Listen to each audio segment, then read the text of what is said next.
வணக்கம். நான் உங்கள் மருத்துவன் பிரவீன். இன்றைக்கி நம்ம பார்க்க போகிற மூலிகை என்னென்னு பார்த்தோம்னா கற்பூரவள்ளி.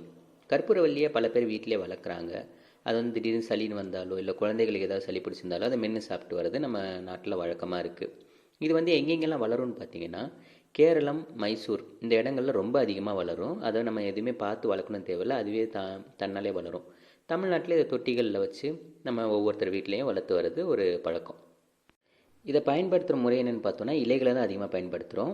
இதோட சுவை பார்த்தோன்னா கார்ப்பு சுவை, அதாவது காரமானது, உடம்புக்கு வந்து உஷ்ணத்தை கொடுக்கக்கூடியது. இது என்னென்ன நோய்களுக்கெல்லாம் கொடுத்துருக்காங்க அப்படின்னு பார்த்தோன்னா காசம்னா இது டியூபர்குலோசிஸ்ன்னு சொல்லலாம், இல்லை ரொம்ப முத்தின கப நோய்களும் சொல்லலாம். ஸோ காசமில் கொடுத்துருக்காங்க. அம்மை கொப்பளங்களுக்கு கொடுக்கலாம். அப்புறம் வந்து கப நோய்களை தீர்க்கிறதுக்கு, அப்புறம் சைனசைட்டிஸ்க்கு, மார்பில் வந்து சளி கட்டி இருந்தால், அதுக்கப்புறம் உடம்புல எங்கேயாவது வலி அதிகமாக இருக்குது அப்படிங்கிற பட்சத்தில் இதை வந்து கொடுத்து வரலாம்.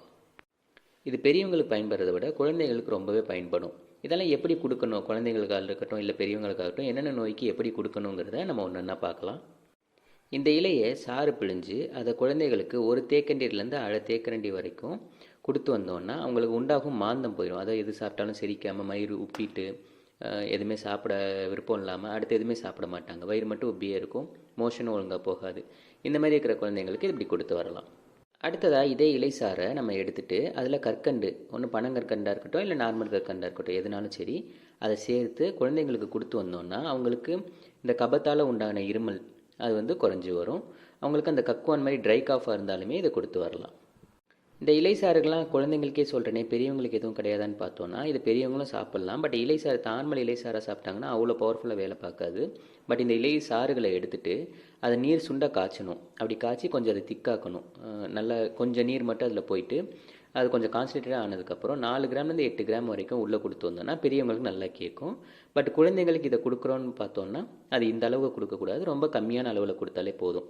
இப்படி காய்ச்சி கொடுக்கணும் அவசியம் இல்லை. குழந்தைங்களுக்கு நம்ம பச்சை இதாகவே எடுத்து கொடுக்கலாம். அப்படி காய்ச்சி கொடுக்குறதா இருக்குங்கிற பட்சத்தில் அவங்களுக்கு கம்மியான அளவு கொடுங்க. பெரியவங்க வந்து 4லேருந்து 8 கிராம் வரைக்கும் சாப்பிட்லாம். அடுத்ததாக பார்த்தோன்னா இதோட சாற்றை வந்து எடுத்து அது கூட கொஞ்சம் சர்க்கரை அப்புறம் நல்லெண்ணெய் இது ரெண்டும் சேர்த்து நல்லா கலந்து இதை தலைக்கு தடவி வந்தோம்னா தலைவலிக்கு நல்லா கேட்கும். அது மட்டும் இல்லாமல் மூக்கில் வந்து தண்ணி ஒழுகிறது, இல்லை வந்து இந்த கன்னங்கள் பக்கத்துலலாம் வலிக்கிறது, சைனசைட்டிஸ்னால வலிக்கிறது, இது எல்லாத்துக்குமே தடவி வந்தோன்னா நல்லாவே கேட்கும். இப்போ சில குழந்தைங்களுக்கெல்லாம் நல்லா இதை கொடுத்தா நல்லா கேட்கும், இல்லை சில குழந்தைங்களுக்கு அது ஒத்துக்காது.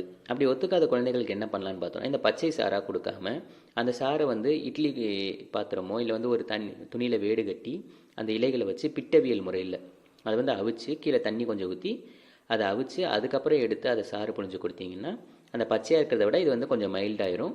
இது நம்ம கொடுத்து வந்தோம்னா சீக்கிரமே அப்சார்பும் ஆகும், நல்லாவும் கேட்கும். இதுதான் குழந்தைகளுக்கும் பெரியவங்களுக்கும் கற்பூரவள்ளியை என்ன மாதிரி கொடுக்கலாம், என்னென்ன நோய்களுக்கு கொடுக்கலாம் அப்படிங்கிறதுல ப்ராசஸில் கொஞ்சம் சிலது. இந்த வீடியோ பிடிச்சதுன்னா லைக் பண்ணுங்கள், ஷேர் பண்ணுங்கள். இன்னும் இந்த மாதிரி வீடியோஸ் பார்க்குறதுக்கு நம்ம சேனலை மறக்காமல் சப்ஸ்கிரைப் பண்ணிடுங்க. பக்கத்தில் இருக்க பெல் ஐக்கன் அழுத்திடுங்க. அப்போ தான் நான் போடுற வீடியோலாம் உங்களுக்கு உடனே காட்டும். நன்றி.